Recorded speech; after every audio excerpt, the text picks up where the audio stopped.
Quando eu não tenho nenhuma sacadinha inteligente para abertura aqui do vídeo, sabe o que eu gosto de fazer? Divulgar as opções de apoio recorrente aqui do canal. Portanto, se você quer que o Sobre Vasco continue aí cada vez com mais vídeos e cada vez melhor, considere se tornar um apoiador do canal. Você pode ir no apoia.se/sobrevasco ou então apoiar por aqui mesmo, ó, sendo membro do Sobre Vasco no YouTube. Indo aí nesses dois lugares, você vai ver os benefícios exclusivos que você vai ganhar apoiando o canal e você ajuda a gente a continuar com esse trabalho aqui. Beleza? Então bora começar o vídeo.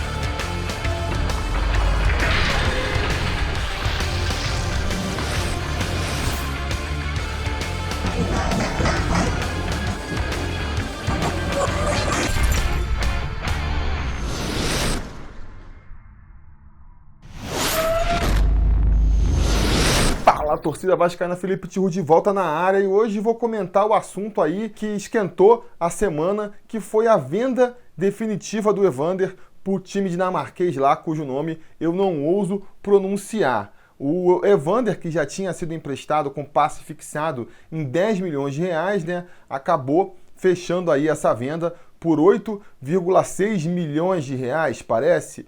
Chegou-se a comentar que seria um desconto do Vasco, mas a verdade é que o Vasco vendeu 86% do passe, manteve 14% e recebeu o valor correspondente. Vai ficar aí com um pedacinho dos direitos federativos do Evander para, em caso de uma futura venda, faturar um pouquinho mais. O que eu achei dessa venda do Evander? Eu achei um absurdo, né? Achei triste de ver o Vasco se desfazendo de um jogador com tanto potencial que poderia estar rendendo muito mais para o nosso clube. Se você considerar que o Evander é um jogador meio ofensivo, é um dos setores mais valorizados do futebol, é o meio ofensivo e o atacante, os jogadores mais caros do mercado do futebol. O Evander sendo um jogador que participou de todas as categorias das seleções de base do Brasil. Um jogador que sempre foi visto como uma grande promessa do futebol brasileiro, não só dentro do Vasco, mas fora também. Aí você pega e vende esse jogador pela metade, por um terço do que a gente vê outros clubes brasileiros vendendo os seus jogadores e que são de posições menos valorizadas. O Garone, lá do blog do Garone, fez um bom levantamento sobre isso aí recentemente. Lateral, volante, goleiro, de muito menos prestígio, com muito menos destaque que o Evander, sendo vendido aí pelo dobro, pelo triplo do preço que a gente vendeu o Evander. Então não tem como achar que foi legal essa venda. Ah, mas o Evander não jogava nada, era todo encostado, não queria nada com a hora do Brasil, ele era ruim mesmo. Galera, vamos lembrar que o Evander é um jogador de só 20 anos de idade, tem muito tempo para evoluir no futebol ainda. Beleza, tem jogadores que já chegam no profissional mais prontos, mas tem jogadores que precisam de um tempo maior para se adaptar.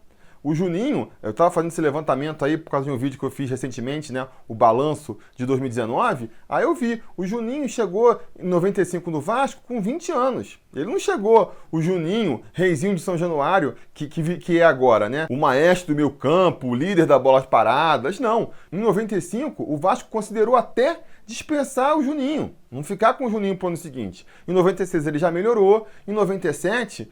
com 22 anos, já era um jogador completamente diferente daquele de 95. Então você tem que ter paciência com o jogador. A gente não pode achar, porque o jogador participou das seleções brasileiras de base, porque ele era o destaque do Vasco na base, que quando ele subir para o profissional, ele vai assumir o mesmo protagonismo de primeira.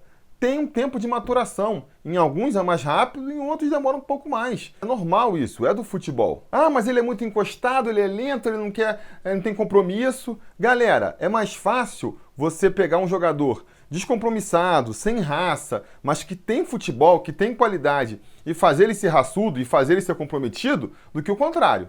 É mais fácil fazer o Evander correr o jogo inteiro e mostrar comprometimento do que pegar um William Maranhão e fazer o cara virar um craque. Vocês não concordam comigo? E é muito mais difícil você encontrar um garoto talentoso na base do que você encontrar um garoto esforçado. Então é por isso que a gente tem que ter mais cuidado com os jogadores realmente talentosos, coisa que aparentemente o Vasco não teve. Não, Felipe, eu não acredito mais no Evander, eu acho que ele não ia dar em nada, já deu pra ver pelo pouco que ele jogou que ele não ia dar em nada. Mesmo que seja esse o caso, o Vasco agora tinha que insistir. Essa aposta a gente tem que fazer lá no começo, sabe?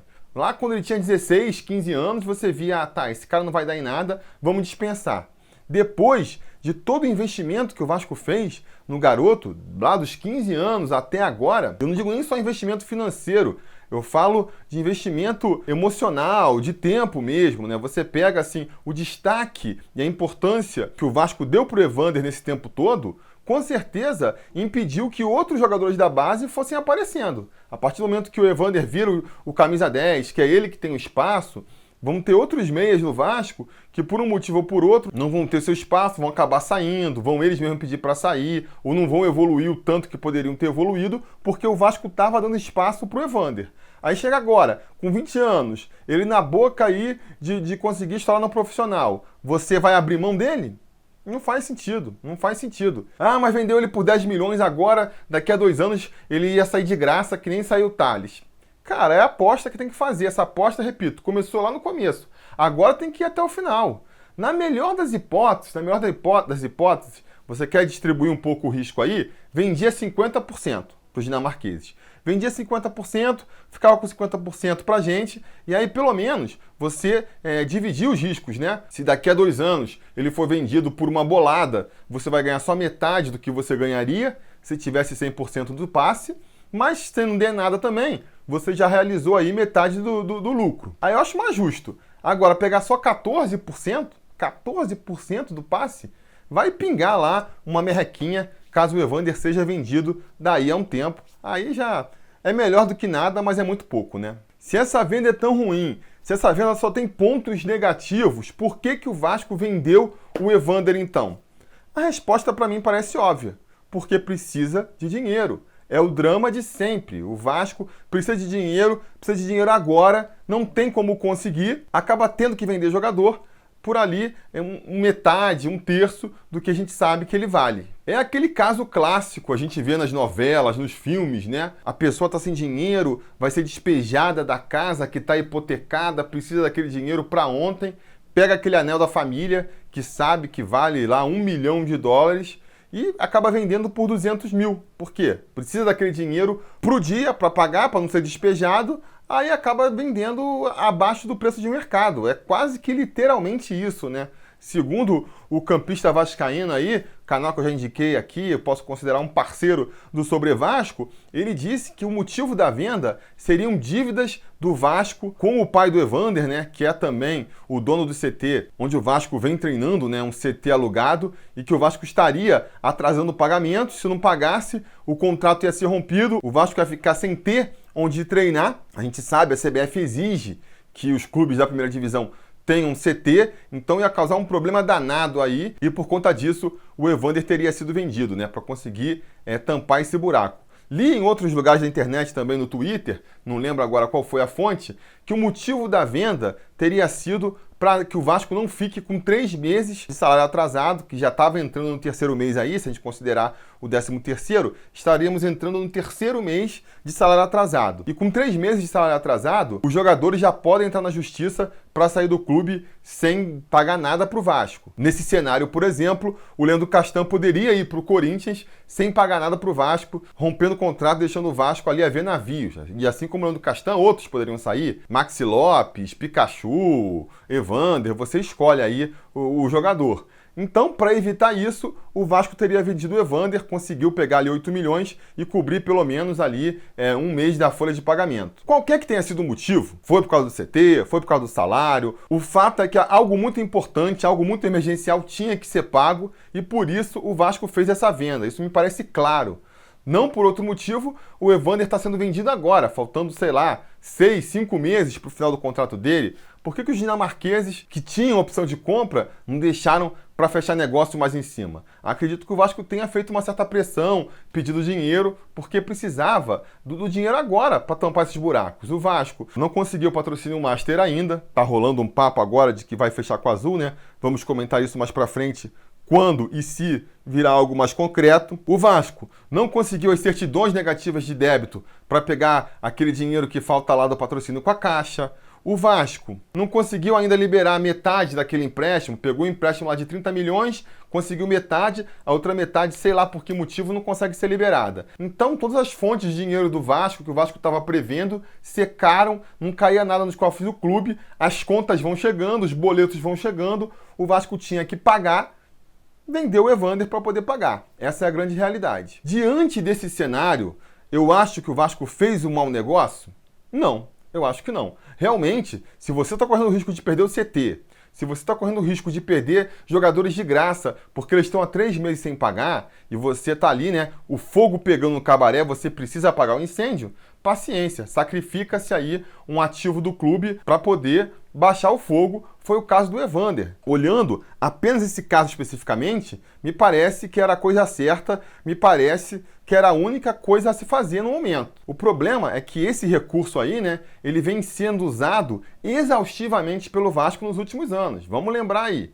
O Paulinho foi vendido para pagar dívida, para pagar salário de jogador. O Douglas foi vendido, o dinheiro foi todo para pagar dívida, para pagar salário do jogador. O Luan foi vendido, todos esses abaixo do mercado, né, todos esses poderiam ser vendidos mais caro, foram vendidos baratos para pagar dívida e para pagar salário de jogador. Então, a partir disso, a gente percebe que o Vasco está num ciclo vicioso do qual ele não consegue sair e a gente está assim, né? Todo dia vendendo almoço para comprar janta, sem sair do mesmo lugar. Os meninos da Copinha estão aí fazendo um excelente trabalho e a parte aí da torcida mais cínica ou mais realista, se você preferir, já está falando, pô, que bom para os clubes europeus que vão vir aqui, vão levar essa molecada toda por 1/3 do preço e vão fazer a farra com eles lá na Europa, porque essa é a política do Vasco nos últimos anos. Vender jogadores super talentosos a preço de banana para poder ficar pagando os boletos que estão estourando na mão dele. Isso cria um ciclo vicioso que é difícil de escapar. Porque pensa comigo,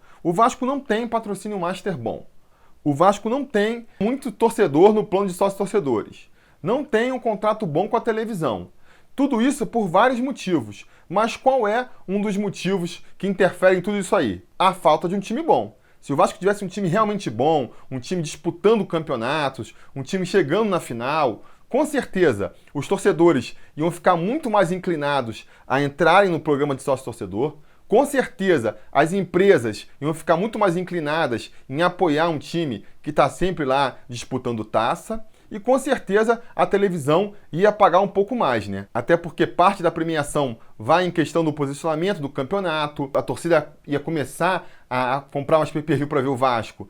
E esse dinheiro, parte dele vem para o Vasco, tem a premiação das competições que também vai aumentando, é mais dinheiro entrando no bolso do Vasco. Então um time bom geraria mais dinheiro para o Vasco. Mas para você ter um time bom, você precisa ter jogadores bons. Como é que a gente vai ter jogador bom se a gente não tem dinheiro para contratar jogador consagrado e os moleques da base, que poderiam ser esses jogadores, estão sendo vendidos antes mesmo de estourarem no clube? Percebem o ciclo vicioso aí? Tem um ciclo vicioso que leva a gente para baixo e tem um ciclo virtuoso que vai levando a gente para cima. No atual momento, a gente está num ciclo vicioso. A gente não consegue montar um bom time, por causa disso a gente não consegue dinheiro, por conta disso o time fica pior, a gente tem que vender os jogadores da base ainda mais cedo e mais barato, então ganha menos dinheiro e times piores, e aí vai o ciclo vicioso para baixo. Como é que a gente vai romper isso para daqui para frente ser o contrário, né? Conseguir montar times melhores, o que vai gerar mais dinheiro, o que vai fazer o time ficar ainda melhor, e aí gerar mais dinheiro, e aí sim a gente mudar de um ciclo vicioso para um ciclo virtuoso e fazer o Vasco subir cada vez mais. Essa é a grande dúvida, essa é a grande questão que eu realmente não sei como responder. Se vocês tiverem uma ideia, digam aí nos comentários, a gente vai se falando.